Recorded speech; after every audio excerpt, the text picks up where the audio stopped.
Hello friends, this is Rahul. Welcome to जेफ टीमर्स। So friends, आज की वीडियो में हम डिस्कस करने वाले हैं एक मोस्ट इंपॉर्टेंट और एक most specific topic, that is goods and service tax. So friends, वैसे तो इस टॉपिक को मैंने कंप्लीट रिवीजन वीडियोस के अंदर शेयर करना था, बट वहाँ पे कहीं ना कहीं स्किप हो गया। दैट्स वाई इसके ऊपर मैंने एक सेपरेट वीडियो बनाई है, क्योंकि ये topic exam point of view से काफी इंपॉर्टेंट है। ओके, होप सो आपको एक क्वेश्चन इसमें से जरूर देखने को मिले एग्जाम के अंदर। सो चलिए टाइम को वेस्ट किए बिना स्टार्ट करते हैं। तो फ्रेंड्स, एंटी कॉमर्स से रिलेटेड मैं काफ़ी सारी वीडियोस जो है इस चैनल पर डाल चुका हूँ। होप्स अपने चैनल को सब्सक्राइब कर लिया होगा, और इस पीडीएफ का जो लिंक है और जो पीडीएफ है वो आपको टेलीग्राम ग्रुप पर भी मिल जाएगी, जाकर ज्वाइन जरूर कर लेना। चलिए स्टार्ट करते हैं। तो चलिए फ्रेंड्स, बेसिक इंट्रोडक्शन से स्टार्ट करते हैं।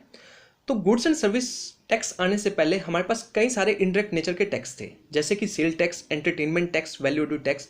तो सरकार ने सोचा क्यों ना इन सारे टैक्स को हटा के हम एक सिंगल इनडायरेक्ट नेचर का टैक्स ले आते हैं, जिसको हमने नाम दिया गुड्स एंड सर्विस टैक्स। लेकिन क्या एक बार हमने सोचा और उसको इंप्लीमेंट कर दिया? ऐसा था नहीं। 1999 में जीएसटी का आइडिया प्रपोज किया गया था। देखो 1999 में उस टाइम जो सरकार थी वो किसकी थी? अटल बिहारी वाजपेयी जी की सरकार थी, ठीक है। और लेकिन इसको जब प्रपोज किया गया और इसका फाइनली जो आइडिया रिकमेंड किया गया वो कब किया गया? वो दिया था हमारी कैलकट टास्क फोर्स, एक कमेटी बनाई गई थी। उस कमेटी के थ्रू जो है जीएसटी का आइडिया आया था 2004 में, ठीक है। 1999 में आइडिया प्रपोज किया जाता है, उसको फाइनली शेप दी जाती है 2004 में। कौन सी कमेटी के through? Kelkar task force committee के थ्रू।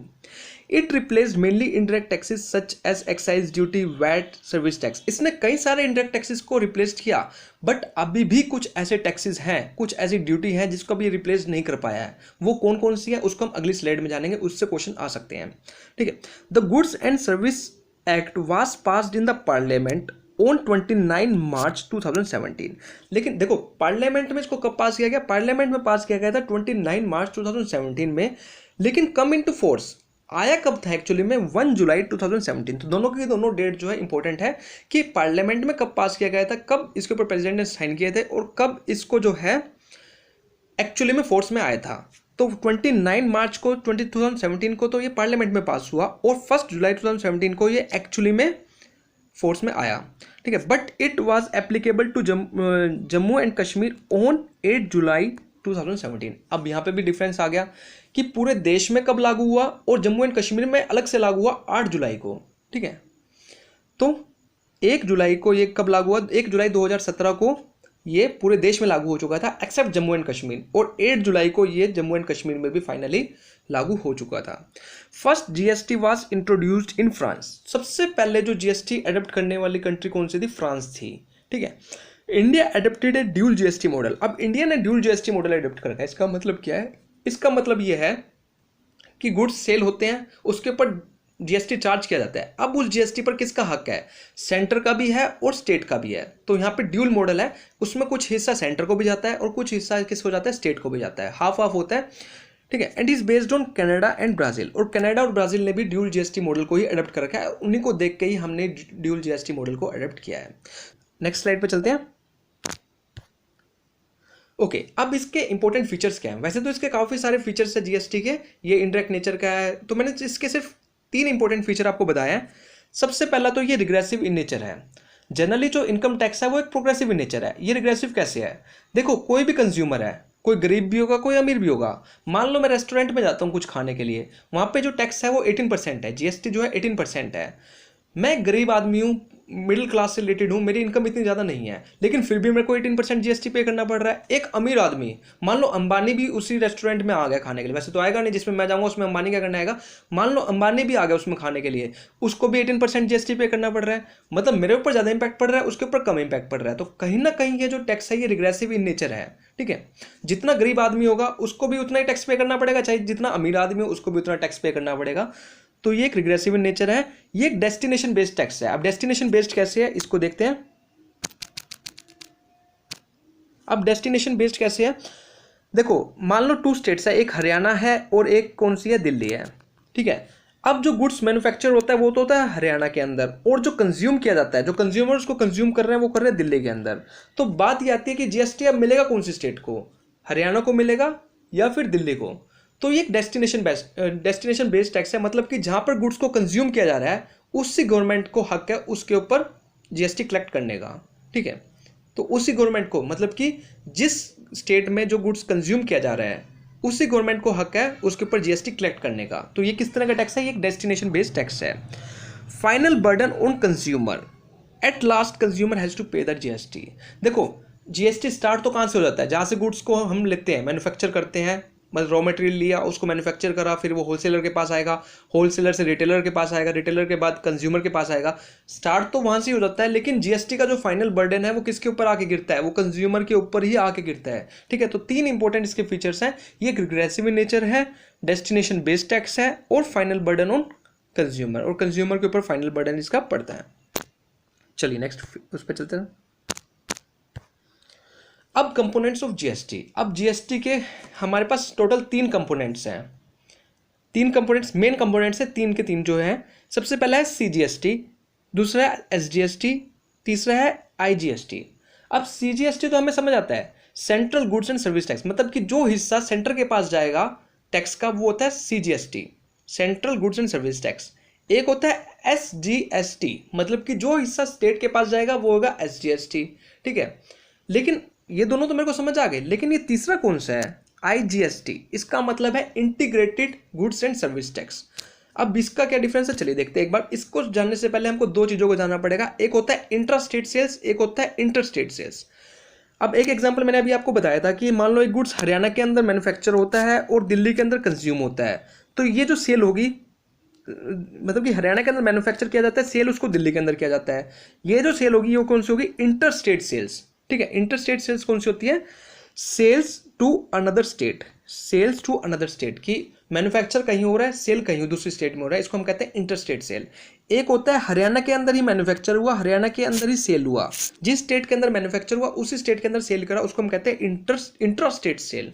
ठीक है, तो 2 सेल होती है। तो आईजीएसटी कौन सा होता है, जो हरियाणा में हमने गुड्स को मैन्युफैक्चर किया और सेल हमने उसको कहाँ किया, दिल्ली में किया, वहां जो टैक्स कलेक्ट किया जाएगा, वो जो टैक्स कलेक्ट किया जाएगा वो किसके अंदर आएगा, वो आएगा आईजीएसटी के अंदर। ठीक है, जनरली इसके ऊपर हक किसका होता है, इसके ऊपर हक जो है वो सेंट्रल गवर्नमेंट का ही होता है, ये स्टेट गवर्नमेंट के पास नहीं जाता। लेकिन इन रियलिटी सेंट्रल गवर्नमेंट यहाँ से टैक्स कलेक्ट करने के बाद डिस्ट्रीब्यूट करती है किसको, स्टेट को, कुछ परसेंट उसमें से स्टेट को डिस्ट्रीब्यूट करती है। लेकिन कौन सी स्टेट को करती है ये भी इंपॉर्टेंट है, जहां पे गुड्स को कंज्यूम किया गया उस स्टेट को प्रोवाइड करती है। तो याद समझ आ गया होगा। आईजीएसटी किसको कहते हैं, आईजीएसटी वहां पर चार्ज किया जाता है किस सेल के अंदर, इंटर स्टेट सेल के अंदर, मतलब कि जब एक स्टेट में गुड्स को मैन्युफैक्चर किया जाता है, दूसरी स्टेट में गुड्स को सेल किया जाता है, उस स्टेट में से जो जीएसटी कलेक्ट किया जाता है उसको हम कहते हैं आईजीएसटी, और वो सेंट्रल गवर्नमेंट के पास जाता है। तो ये इंपॉर्टेंट क्वेश्चन भी इंपॉर्टेंट है, असर्शन रीजन में डायरेक्टली पूछा जा सकता है। ओके, चलिए अब चलते हैं नेक्स्ट स्लाइड पर। अब list of indirect taxes in the pre GST regime, GST आने से पहले कौन कौन से जो थे इनडायरेक्ट टैक्सेस हमें पे करने पड़ते थे, देख लेते हैं, इसमें से भी क्वेश्चन आ सकता है। सबसे पहला है सेंट्रल एक्साइज ड्यूटी, फिर आता है duties of excise, additional duty of excise, additional duty of custom, special additional duty of custom, state VAT, central sale tax, purchase tax, luxury tax, entertainment tax, entry tax, tax on advertisement, tax on lotteries, betting and gambling. तो ये थी list हमारी पूरी जो कि GST के आने से पहले लागू थी। ठीक है, इतने सारे टैक्स को मर्ज करने के बाद हमने सिर्फ एक टैक्स बना दिया जिसको हमने नाम दिया GST. Okay, hope so clear हो गया होगा। ये पीडीएफ मैं आपको टेलीग्राम ग्रुप में प्रोवाइड कर दूंगा, वहां से आप पूरी लिस्ट निकाल लेना, इसको अच्छे से याद कर लेना। क्वेश्चन जनरली आपको जीएसटी में से सिंपल ही मिलेंगे, अभी तक तो सिंपल क्वेश्चन ही आए हैं, आगे भी होप सो ये चांसेस रहेंगे कि क्वेश्चन आपको सिंपल देखने को मिलेंगे। अब बात है जीएसटी एग्जेम्प्टेड गुड, ये भी क्वेश्चन काफी इंपॉर्टेंट है और काफी बार आया भी हुआ है कि जीएसटी से कौन कौन से गुड्स को एग्जेम्प्ट है। ऑप्शंस में आपको दे देते हैं 3 से 4 गुड्स लिख के और बताना होता है आपको। देखो, पेट्रोलियम क्रूड पेट्रोलियम ऑयल जो है एग्जेम्प्ट है, हाई स्पीड डीजल हो गया, पेट्रोल हो गया, नेचुरल गैस हो गया, एविएशन टर्बाइन फ्यूल हो गया, alcoholic liquor for human consumption, purchase and sale of immovable property और इलेक्ट्रिसिटी। मैंने रिसेंटली आपसे क्वेश्चन पूछा था कि इलेक्ट्रिसिटी पर क्या जीएसटी लगता है या नहीं लगता, और आप यकीन नहीं मानोगे 40% तक ने बताया था कि जीएसटी पर इलेक्ट्रिसिटी पर जो है जीएसटी लागू होता है, जबकि इलेक्ट्रिसिटी जो है एग्जेम्प्ट है जीएसटी से। ठीक है, इसके ऊपर अलग से टैक्स लगता है इलेक्ट्रिसिटी का अपना खुद का। ठीक है, ये भी चीज़ आपको इंपॉर्टेंट याद रखनी है। और एक इमूवेबल प्रॉपर्टी, जितनी भी आप हाउस को प्लाट को सेल वगैरह करते हैं इसके ऊपर भी जीएसटी नहीं दिया जाता, ये भी क्या है, एग्जेम्प्ट है। तो ये कुछ गुड्स हैं जिसके ऊपर जीएसटी चार्ज नहीं किया जाता। कौन कौन से एक बार दोबारा देख लो, पेट्रोलियम हो गया, हाई स्पीड डीजल हो गया, पेट्रोल हो गया, नेचुरल गैस हो गया, एविएशन टर्बाइन फ्यूल हो गया, alcoholic liquor for human consumption, purchase and sale of immovable property और इलेक्ट्रिसिटी। तो these are the goods which are exempted from GST, इनके ऊपर जीएसटी चार्ज नहीं किया जाता। चलिए नेक्स्ट स्लाइड पर चलते हैं।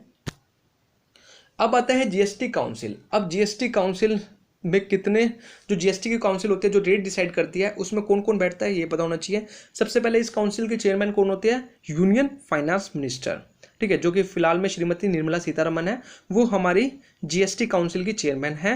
और उसके बाद कुछ मिनिस्टर्स भी होते हैं। कौन कौन से होते हैं, minister in charge of finance taxation of states, जितने भी स्टेट्स के फाइनेंस के मिनिस्टर हैं वो इसका पार्ट होते हैं, ठीक है। Union minister of state of revenue और union minister of state of revenue, जो रेवेन्यू के मिनिस्टर हैं वो भी इसका पार्ट होते हैं। और finance also members, secretary revenue as the ex official secretary of the GST council. तो जो रेवेन्यू की जो डिपार्टमेंट की जो सेक्रेटरी है वो एक्स ऑफिशियल सेक्रेटरी होती है किसकी, जीएसटी काउंसिल की।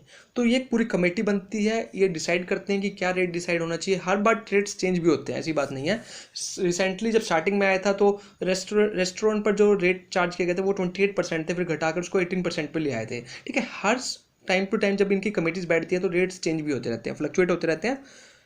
ओके सो फ्रेंड्स, ये एक छोटा सा टॉपिक था जिसमें मैंने कोशिश करी है कि आपको वो क्वेश्चंस करा सकूं जो कि एग्जाम में पूछे जाते हैं। मैंने फालतू का मैटर अभी इसमें डिस्कस नहीं किया, मैंने जस्ट पॉइंट टू पॉइंट आपको एक्सप्लेनेशन दिया है। होप सो वीडियो आपको अच्छी लगी होगी। So thank you friends for watching.